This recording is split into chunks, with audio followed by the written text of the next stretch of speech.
Olá!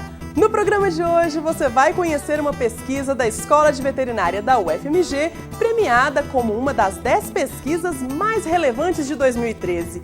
E ainda vai saber tudo sobre a importância do licenciamento ambiental. O De Olho nos Bichos começa agora, não saia daí!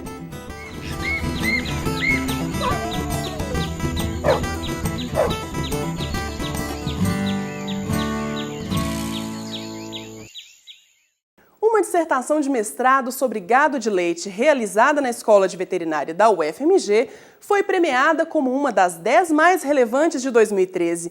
A proposta da pesquisa foi o estudo sobre o fortalecimento elevado de sucedâneo de leite para os bezerros. Confira na reportagem de Beatriz Vale. A morte de um animal é sempre um problema para os produtores rurais. No caso dos bezerros, o ideal é que a taxa de mortalidade seja de 5%. Porém, muitos produtores encontram em suas criações índices bem mais elevados. A pesquisa, coordenada pela professora Sandra Gesteira, procurava um novo método para diminuir a morte prematura desses filhotes. Essa pesquisa específica ela foi gerada porque o mundo inteiro já estava discutindo sobre como alimentar melhor os bezerros para reduzir as taxas de morbidade e mortalidade, tá? Então nós tivemos a ideia de tentar fazer 3 estratégias diferentes de aleitamento dos bezerros. Nós construímos aqui na Escola de Veterinária um bezerreiro experimental, com a ajuda de algumas empresas e da própria Escola de Veterinária, e traçamos 3 estratégias utilizando um produto que tenta simular o leite, que é o sucedâneo do leite. Sandra explica que os bezerros foram divididos em 3 grupos, recebendo diferentes tipos de alimentação. Um primeiro grupo, alimentação convencional, que seria 4 litros de sucedâneo do nascimento até 60 dias de idade.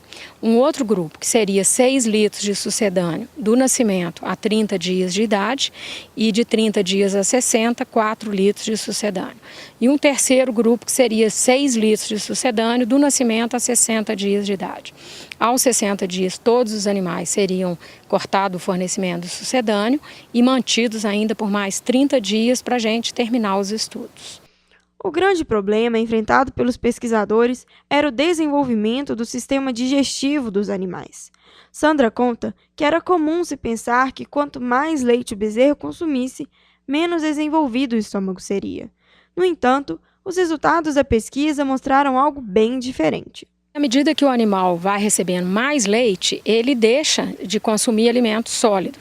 E a gente sabe que para desenvolver o rumen, que é uma parte muito importante dos estômagos do bezerro, é preciso entrada de alimento sólido. Então, todas as vezes que se aumenta muito o leite, você vai fazendo com que o animal consuma menos alimento sólido, retardando esse desenvolvimento do estômago. E com isso, quando a gente corta o fornecimento do sucedâneo ou do leite, o animal não tem um estômago com capacidade suficiente de viver de alimentos sólidos. Então, ele perde o que ele ganhou na fase de aleitamento.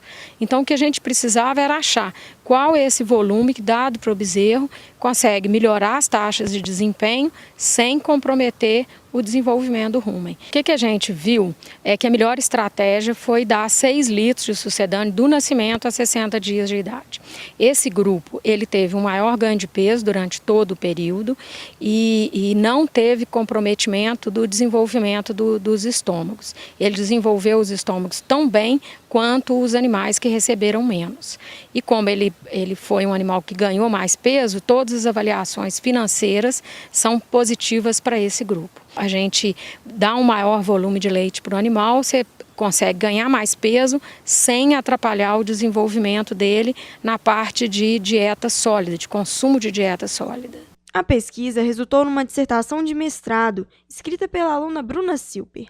Além de ter sido publicada na revista Journal Dairy Science, a mais importante do mundo na área, foi também considerada, entre 4.200 artigos diferentes, uma das 10 mais importantes do ano de 2013. Para a gente foi uma vitória enorme quando o artigo foi aceito. Ele foi aceito para publicação E quando ele saiu, nós já ficamos muito satisfeitos, né? Conseguimos uma coisa muito relevante. 2 meses após a publicação, eu fui informada que ele foi selecionado para ser apresentado num evento nos Estados Unidos como um artigo de muita importância científica. Ele ficou entre os 10 escolhidos no ano de 2013. Nos deu muita confiança quando a gente conseguiu a publicação e com também essa relevância que o artigo teve, né? Isso nos dá segurança, nos dá vontade de fazer outros melhores. Então é muito bom esse reconhecimento.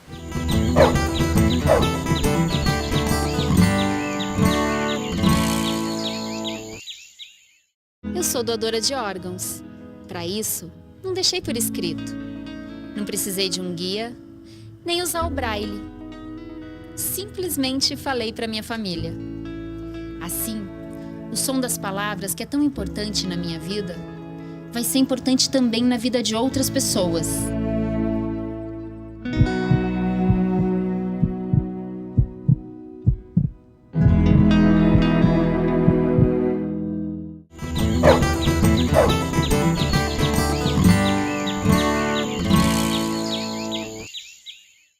Estamos de volta! Quem lida com a criação de animais sabe que a atividade requer muitos cuidados. E um deles é o licenciamento ambiental, um procedimento que deve ser feito por novos empreendimentos que requerem a utilização de recursos ambientais.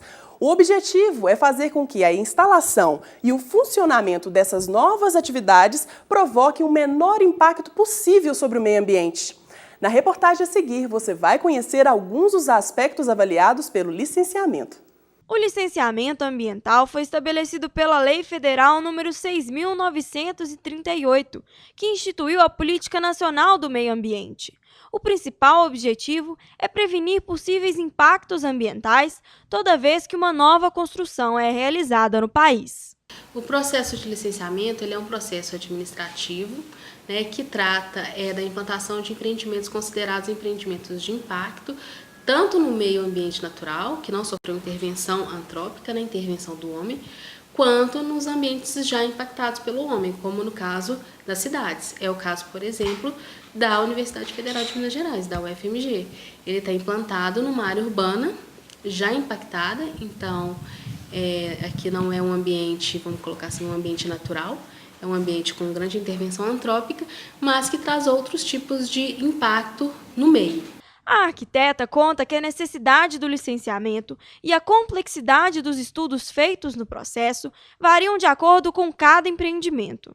O empreendimento ele pode ser de baixo impacto e aí não ser necessário nenhum tipo de licenciamento para sua implantação, ou o licenciamento muito simplificado, que é como se fosse um relatório de prestação de contas. Ele pode ser um empreendimento de médio impacto, que aí passa a ser exigido algum tipo de licenciamento ambiental, como é o caso da UFMG. Empreendimentos de grande impacto, como por exemplo mineradoras e outros tipos de empreendimentos, já cai em grau de impacto muito maior, que principalmente porque geralmente eles impactam ambientes naturais, né, que não tem intervenção antrópica muito forte, e aí os estudos são muito mais complexos e muito maiores. Profissionais de diversos ramos são necessários para produzir os estudos e relatórios exigidos pela legislação. A equipe é muito multidisciplinar. Isso varia muito de acordo com cada empreendimento, mas em geral sempre tem arquitetos que atuam muito na análise do meio antrópico, engenheiros, sanitaristas, ambientais, enfim, de toda a ordem, profissionais que trabalham com a área de biologia, biólogos, os veterinários. Então, como é um trabalho multidisciplinar, a equipe também é multidisciplinar, também é reflexo disso. Licença que pode prevenir futuros prejuízos ao meio ambiente. Ele se insere, como outros profissionais, de duas formas. Ele, como responsável técnico de um empreendimento, que é obrigado a ter esse licenciamento, e caso não tenha, o próprio veterinário pode ser corresponsável desse crime ambiental, que é a licença ambiental, e de uma segunda forma, como profissional que vai buscar o licenciamento ambiental junto ao Estado.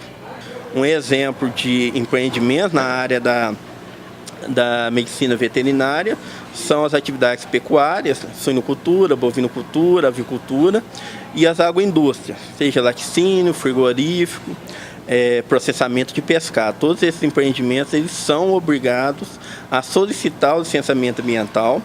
A lei que exige o licenciamento foi editada no início da década de 80, porém, foi quase 20 anos depois que a falta da licença passou a ser considerada crime ambiental. E o veterinário é um dos profissionais fundamentais no processo de execução do licenciamento da instituição em que trabalha.